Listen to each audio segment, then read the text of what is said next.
Educating for Leadership. Our second chunk of today's STEM broadcast features Adam Lau, who is going to be talking about coding and what the possibilities of coding with the Raspberry Pi. And well, with Adam, you just never know what he's going to talk about. So we're real excited. A former geologist, a science teacher from Cordova, Alaska, currently living and teaching in the Big Island of Hawaii. We're very, very excited to work with Adam. We just recently did workshops in Seward, Belfast, Northern Ireland, and today presenting from atop his high corporate offices in Hilo, Hawaii. Here's Adam Lau. Go for it, Adam.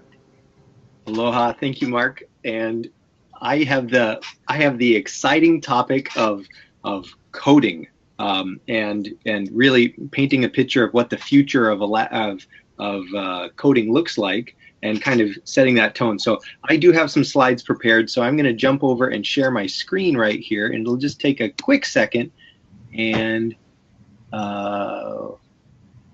get the Chrome extension to enable screen sharing. That wasn't happening yesterday when I was sharing my screen. So, okay, let me see if I can make this happen really fast. I'm sorry, I thought that it was up and running. Okay, so added to Chrome, and here we go again. Let's try that. Close and share screen. Click on the free button to add to confirm the extension. All right. Well, I'm maybe in a similar situation that John was in right there. I thought we'd practice this on a different time, but yeah, my extension says it's working, but I'm not seeing it, so I'm not sure how you guys will be able to see my screen right yet. So that's okay. We will talk about what we're going to talk about, and roll with it that way. Adam, can I offer to give you a minute to tweak that? Yeah, I really like to. So let me just take a quick. I'll hit the share screen button again. Our two students, Charlie and Lindsay, are here in Shishmaref, and Adam helped us yesterday with coding. But how about just kind of show and tell? Charlie and Lindsay, can you describe what you're playing with there? You might want to point it and hold it to the camera. Still turning on. So what is that? But that is, this itself, go ahead and hold it up again to the camera, please. When am I seeing it? What is it that you're holding in your hand? Okay. Yeah, so on the one hand, this is a 7-inch touchscreen screen. We like it because of the size of it. It makes it portable, easy to use. And what were you sharing, Lindsay, about what's unique about that? If I want to operate that, how do I do that?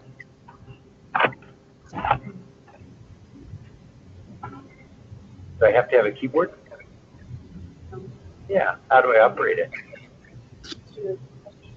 It's a touch screen. Hold it up again, please.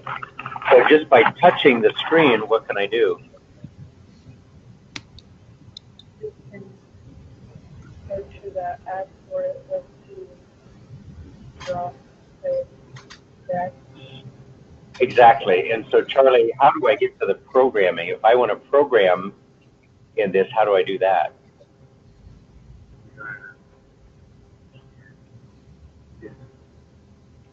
Okay. So part of what Charlie and Lindsay are sharing is that by using this small touchscreen, we're able to do that. And then finally, if you can turn it on the other side, what am I seeing on the back side of this little screen? What's that little green thing?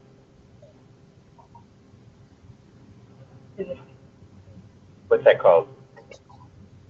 It rhymes with Raspberry Pi. What's that called? Is that a Raspberry Pi? Yeah. Okay, very good. So now, Adam, I see you've got your slides up. You ready to take it back over? I am. Yeah. No, I'd love to. Thank you. Thanks for that, Charlie, showing us what they've got here. Awesome. Well, so the only thing I need to let you guys know is that I can't see you if you're asking a question here. So So please chime in. And these are the 4 things I wanted to make sure to go over today. The first one, how does a computer use code? Meaning, you know, we talk about coding, we talk about programming, but what actually is going on there? And then how does a programmer use code, and what is their mindset? So a computer uses code, but then there's also the human interface with that device there, and the word mindset is really, really important when you go into this kind of a learning environment. So we'll talk about that a little bit, and then what are some resources that you guys can use to learn to code? And as Mark just mentioned there in Shishmaref, you guys are playing with one of the many ways that you can learn to code, that little Raspberry Pi device, and we've got it set up in a cool way. And then the last thing I want to do is kind of talk a little bit about some of the coolest examples of what can be done with coding and little computer devices like this, because really, as John mentioned, the future of being able to relate to your technological or to the environment around us is tied to how well we're able to use sensors and digital components to talk with it. And so, you know, everything from a picture to a sensor to a printer has something underneath it that tells it how to interact. So I've got a couple of quick video clips, and as I go through the video clips, I'm going to pause and start and talk with you as we go along, and then I'll check back at the end and we'll go over questions. But if there's any time when you just are, hey, that's a question I have, then just talk out loud, and I'll pause the video and we'll go over what it is. So with that being said, the first video I'm going to share with you, I'm going to zoom forward just a little bit, is about what's actually going on inside of a computer. So this is from a TED video sequence here, and let's just watch as this girl clicks a mouse button, and that mouse button moves as a little teeny tiny bit of electronic impulse all the way through a computer. And how does a computer actually know what's going on when it's getting that, and how does it make sense and do whatever it does? Because this is the foundation for what a programmer needs to know how to do. You first realized that your computer was more than just a monitor and keyboard, that between the mouse click and the video playing, there was something that captured your attention, understood it, and made it real? What is that something?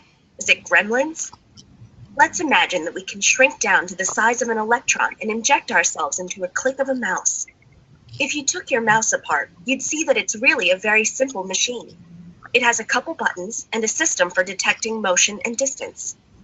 You might have an optical mouse that makes these measurements with lights and sensors, but older ones did this with a hard rubber ball and some plastic wheels. Same concept. When you click the button on your mouse, it sends a message to the computer with information about its position. When your mouse click is received, it's handled by the basic input-output subsystem. This subsystem acts like the eyes and ears and mouth and hands of the computer. Basically, it provides a way for the computer to interact with its environment, but it also acts like a buffer to keep the CPU from being overwhelmed by distractions.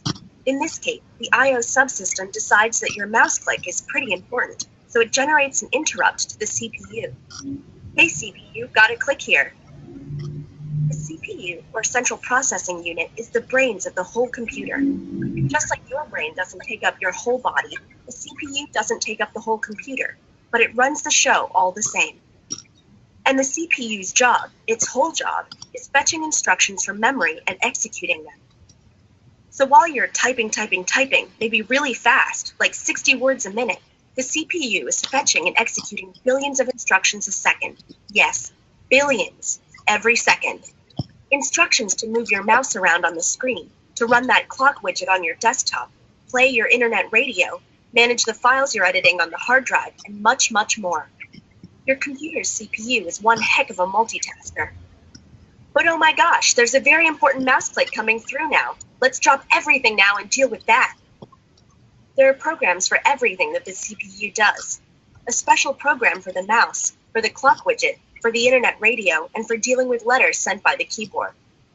Each program was initially written by a human in a human-readable programming language like Java, C++, or Python. But human programs take up a lot of space, and contain a lot of unnecessary information to a computer, so they're compiled and made smaller and stored in bits of ones and zeros in memory. The CPU realizes that it needs instructions for how to deal with this mouse click, so it looks up the address for the mouse program and sends a request to the memory subsystem for instructions stored there. Each instruction in the mouse device driver is duly fetched and executed. And that's not nearly the end of the story.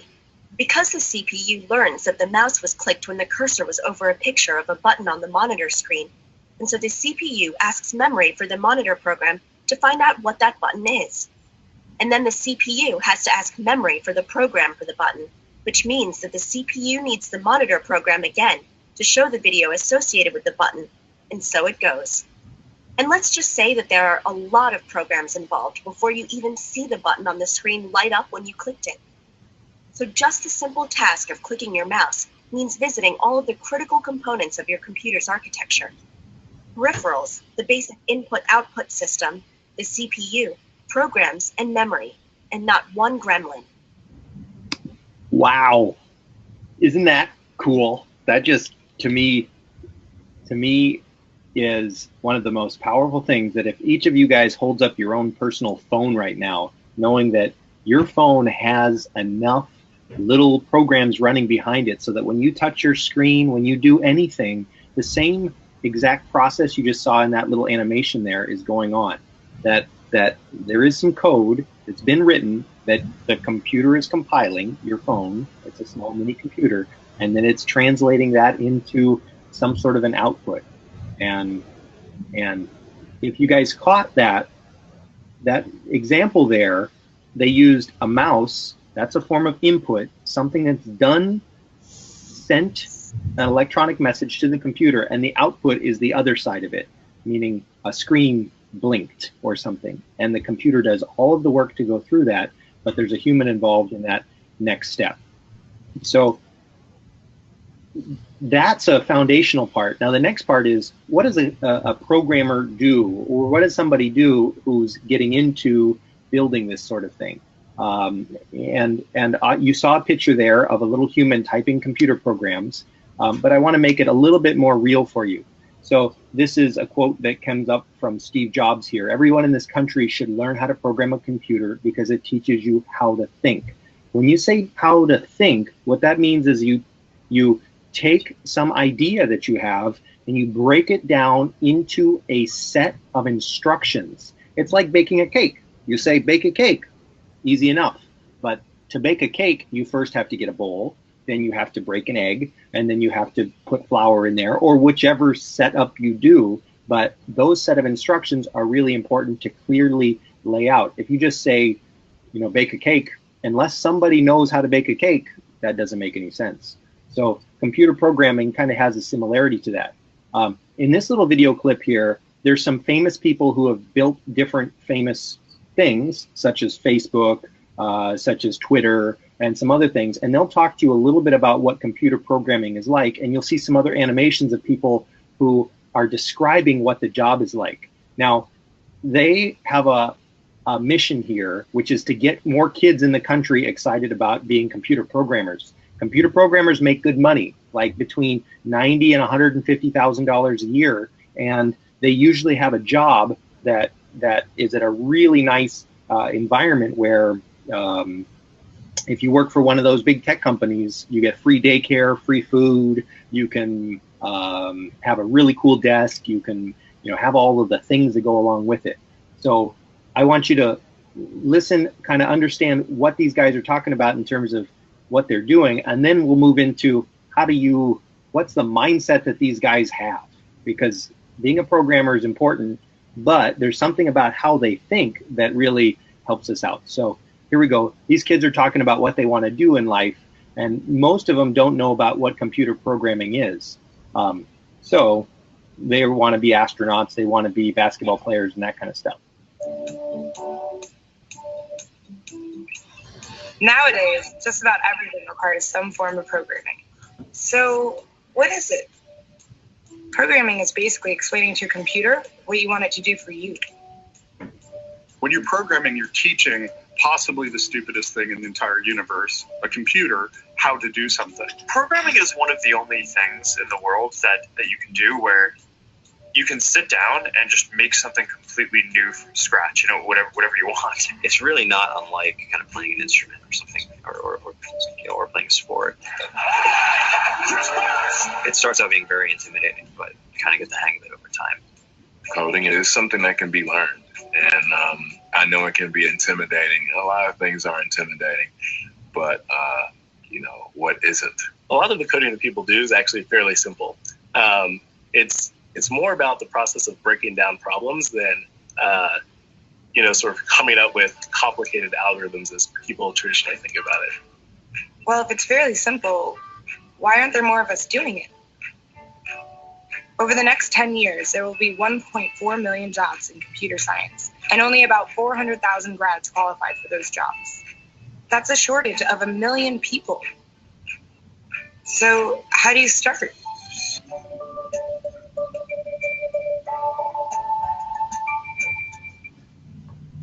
I was obsessed with maps when I was a kid, and cities specifically. So I taught myself how to program.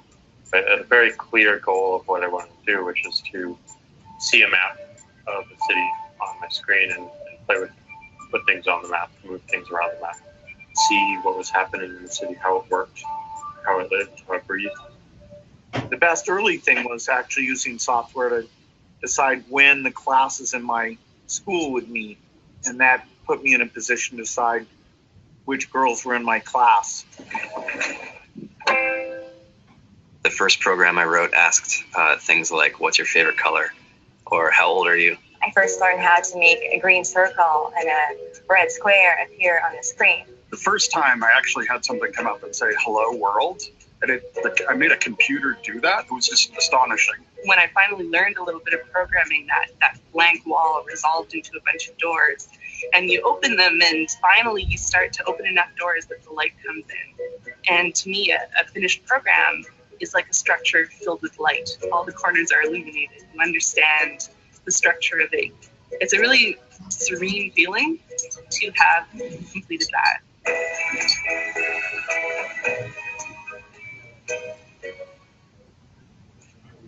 It took me some time to realize that creating things with your hands or creating code, creating programs is just a different way to express creativity.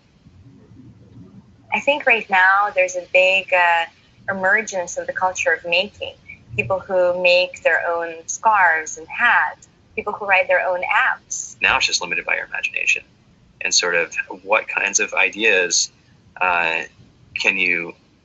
what kind of understanding can you build into the computers that it can do these things that were previously impossible?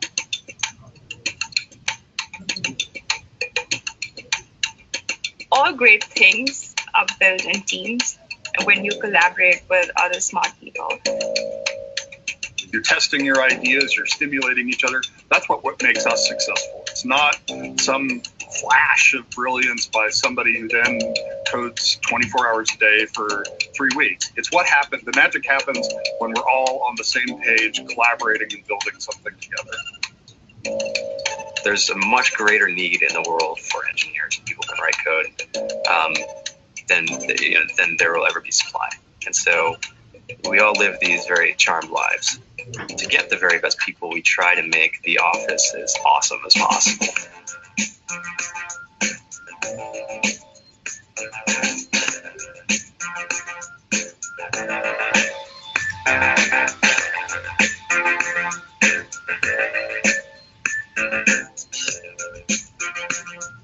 Okay, I'm going to stop there because you got the message across there that you can see that coding is a valuable thing. It's used in just about every web page that you visit, every device that you interact with, and good coders are worth a lot. So they get fun jobs where they get to sit on top of buildings, they get to ride scooters around, that kind of stuff. What I also want you to understand is that if you live in rural Alaska, you can be hired to be a coder in your own house. As long as you have an internet connection, then you can work in a team at a distance. But one thing I want you guys to notice is that every single person in that group, they have what's called a growth mindset. That means if something doesn't work, they don't just throw their hands up in the air and say, oh, it doesn't work. I can't do this. This coding isn't for me, and turn around and walk away. They say, how are we going to figure this out? Let me call all my friends together and we'll talk about it. Okay? So because this is so important, this idea of mindset in coding, I think it's fundamental that before you get too far into learning how to code stuff, you also remember what it means to be a growth mindset person. So growth mindset is a kind of a simple idea. It's that, you know, you guys learn how to walk. And if you watched little cousins learn how to walk or anybody else learn how to walk, you've watched as they fall down and they get back up and they keep going. And that process is one that has an idea in it that says, you know, when I'm having trouble, it doesn't mean I'm bad. It just means I need to practice again.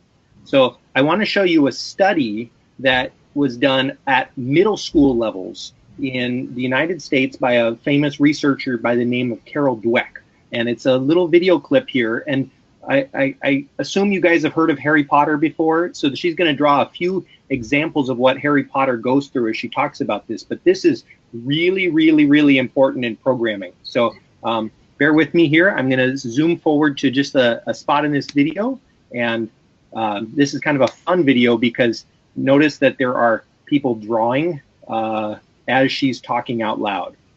And so here we go. I'll just start with this one right here. We find that some students have a fixed mindset about their intellectual abilities and talents. They think intelligence is just a fixed trait. You have a certain amount and that's that. This is the mindset that makes kids afraid to try because they're afraid to look dumb. But other students have a growth mindset. They believe that intelligence can be developed through their effort, dedication, learning, and mentorship from others. They don't think everyone's the same or that anyone can be Einstein, but they understand that even Einstein wasn't the guy he became before he put in years and years of dedicated work. I'm going to organize this by telling you about a study we did with hundreds of students making the transition to 7th grade. They're about 13 years old. It's an extremely difficult transition. The work gets substantially harder, the grading gets more stringent, the environment becomes less personal. And that's a crucial time. It's a time when many students turn off to school. So as they entered, we measured their mindsets. That is, we saw whether they believed intelligence was fixed or could be developed. We monitored their grades in math over the next 2 years. We also measured a lot about their attitudes toward learning. They had entered 7th grade with just about identical achievement test scores, but by the end of the first term, their grades jumped apart and continued to diverge over the next 2 years. The only thing that differed were their mindsets. Now, let's see why and how this happened. The first thing we found was that they had completely different goals in school. The number one goal for kids in a fixed mindset is look smart at all times and at all costs. So their whole lives are oriented toward avoiding tasks that might show a deficiency. But in a growth mindset, where they believe intelligence can be developed, their cardinal rule is learn at all times and at all costs. That brings us to the second mindset rule. In a fixed mindset, effort is a bad thing. They believe if you have ability, you shouldn't need effort. And if you need a lot of effort, it's a sign that you don't have ability. I believe that belief, that if you have ability, you shouldn't need effort, is one of the worst beliefs that anyone can have. I think it's why so many of our promising students don't fulfill their potential. They go along, coasting along, not trying that hard. The other kids have to try. One day they have to try too, and they can't do it. Whereas students in a growth mindset say effort is what activates their ability. And rule number 3, in a fixed mindset, a setback or deficiency measures you and reveals your limitations. So what we find is that those students in a fixed mindset try to hide their mistakes or run from their mistakes, conceal their deficiencies. But those in a growth mindset think mistakes, setbacks, natural part of learning. It's what happens when you take on challenges. So a fixed mindset gives no way for students to handle difficulty. They may get discouraged, give up, flee, or become defensive, acting bored. Often this statement, it's boring, is a cover for a fixed mindset. It means I'm afraid to try, or acting out, blaming the teacher. How are these mindsets transmitted? We've studied this in a number of ways, but maybe the most interesting way is through praise. For 15 years, we have studied how adults praise affects students. We undertook this work at the height of the self-esteem movement, when the gurus were telling us all to praise our children's ability, tell them how brilliant and talented they are. But for 15 years, we have found praising children's intelligence harms them. Well, I'm pausing right there because I'm saying this is not only adults praising kids, but it's also kids talking to each other about their intelligence. But just listen to that. Praising children harms their intelligence. Let's take a look at this in a little bit. This is the study I'm so excited to share with you. And what I find is that when kids are learning to code, it is the most important thing is that in that room of coders, in that room of learners, that people are using growth mindset kind of speech patterns. So keep watching here. I hope you're hanging along here. It puts them into a fixed mindset and turns them off to challenging learning. Let me tell you about a series of studies we did with 10 and 11-year-olds. We brought them to a room in their school. We gave them 10 problems from this nonverbal IQ test initially. They did pretty well because they were matched to their age level, and each child received one form of praise. A third of them got intelligence praise. Wow, that's a really good score. You must be smart at this. Or process praise. That's about the process they engaged in. Could be their strategy, their effort, their focus, their persistence. Wow, that's a really good score. You must have tried really hard. And the control group. Wow, that's a really good score. I won't talk much about them because they tended to be in the middle. Now, if you listen carefully to the messages that are embodied in each statement, the first one says, I value intelligence. The second says, I value process. Let's see what happened. First, yes, indeed, praising intelligence put kids into a fixed mindset compared to praising process. But the most astonishing thing to us was that praising intelligence turned kids off to learning. Because after we praised them, we said, what do you want to do now? Anything's fine with us. You want a hard task you can learn from, but you might make mistakes? Or do you want a task that's like something you're already good at? The majority of kids who were praised for their intelligence rejected the chance to learn in favor of something they were sure to do well. But those praised for the process overwhelmingly wanted the hard task they could learn from. They didn't feel they were in jeopardy if they struggled for a while. Later, we gave everyone a difficult set of problems. And here we found that those who were praised for intelligence lost their confidence, didn't enjoy the problems anymore. And even when we went back to the easier problems, their performance suffered. Those who were praised for the process remained confident. They saw these problems were harder. Many of them said the hard ones were their favorites. And when we went back to the easier ones, their performance flourished. because they remained engaged and they remained learning.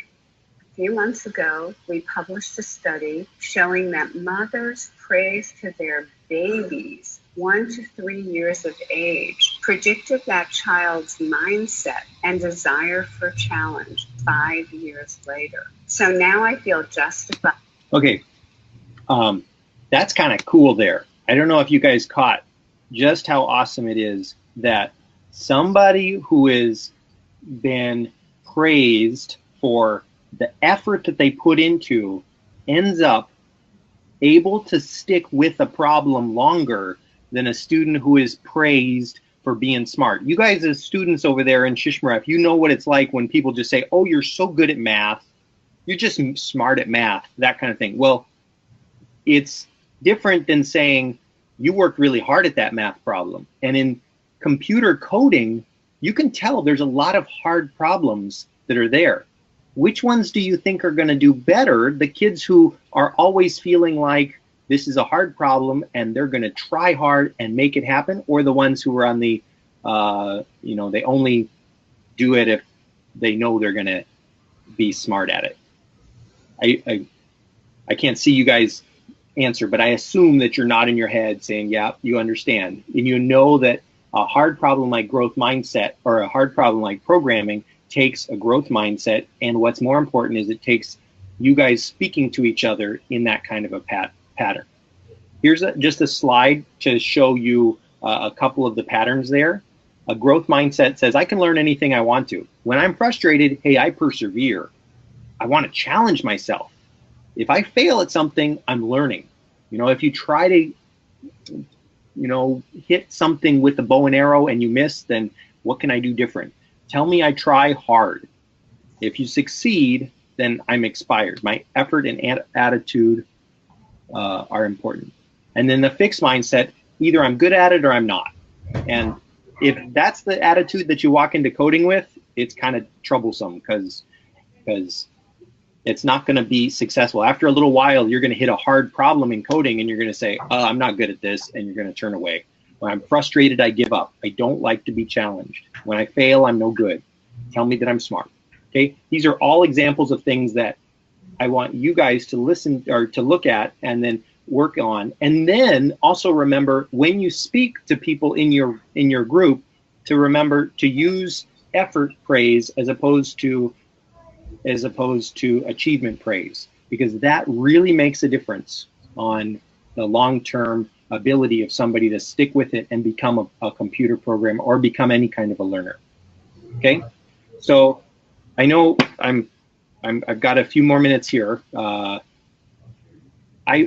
produced this slide here to just show that a programmer has various ways of learning how to program.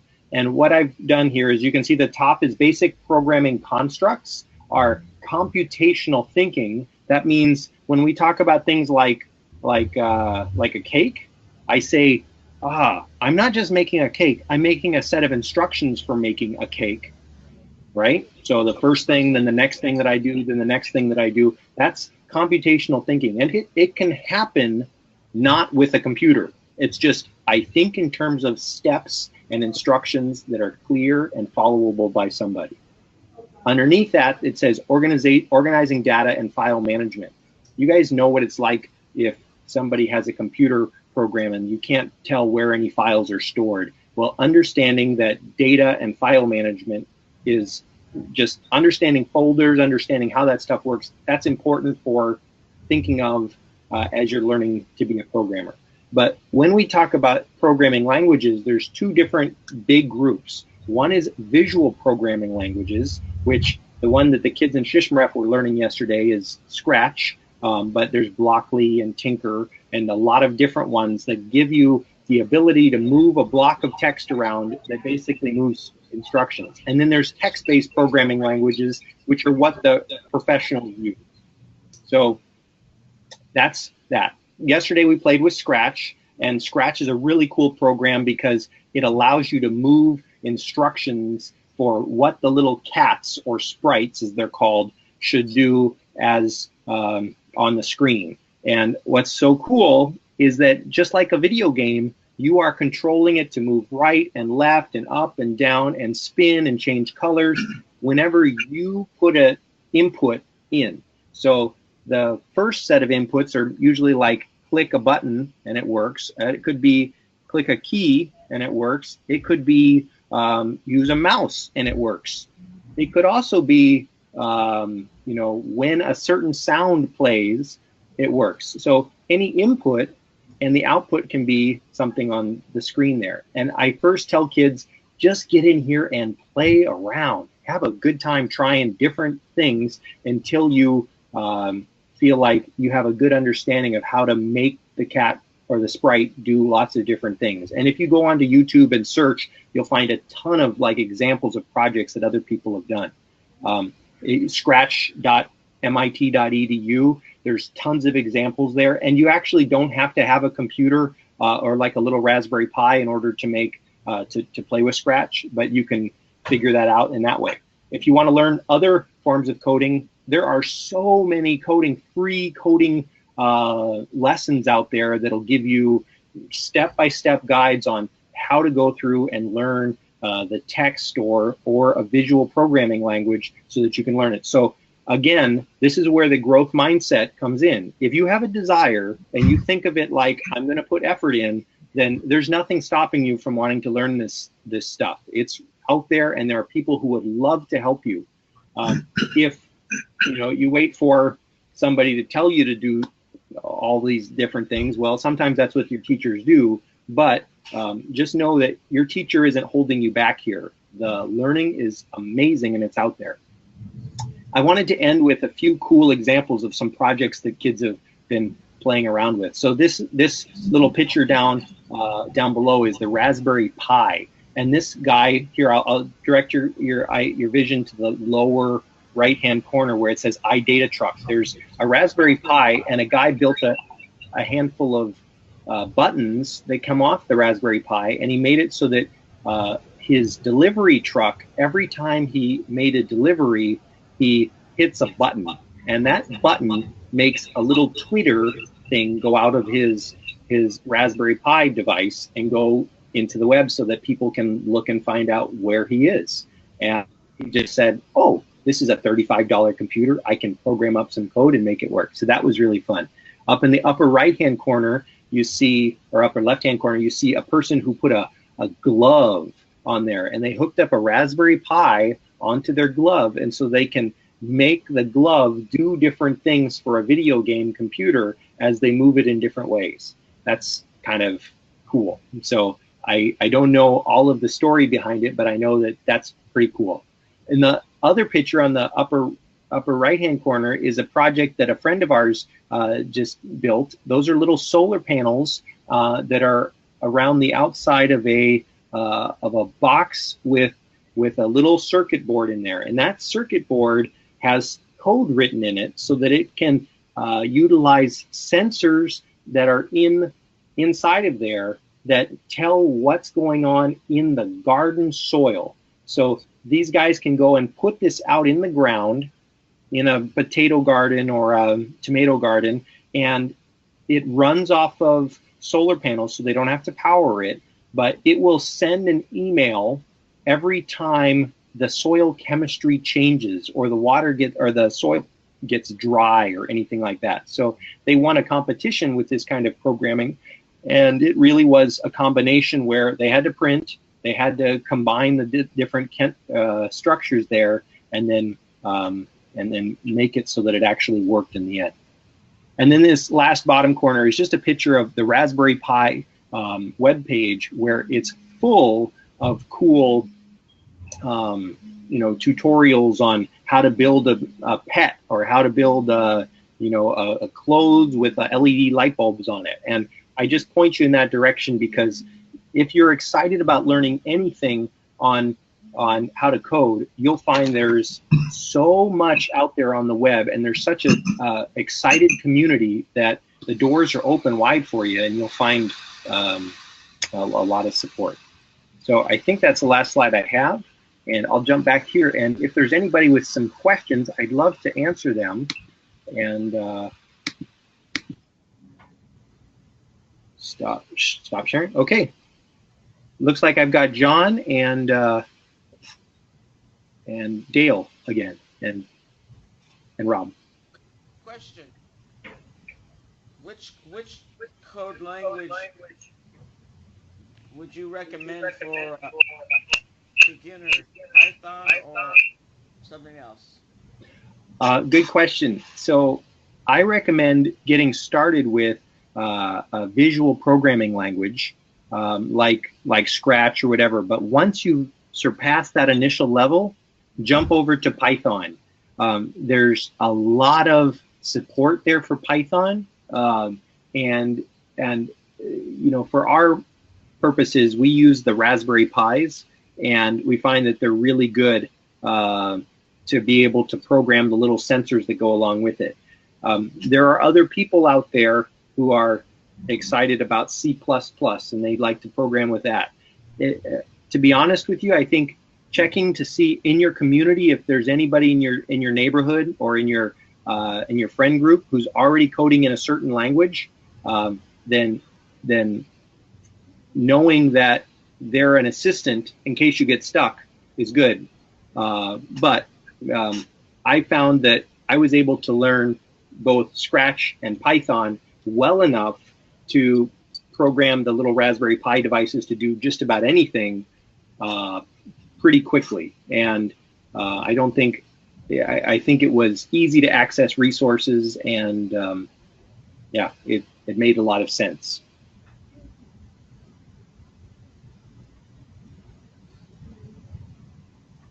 Thank you. Cool. Okay, well, I don't see Mark on any more, so I assume, Angela, if we're good and we have no more questions, we'll go ahead and transition out of this section.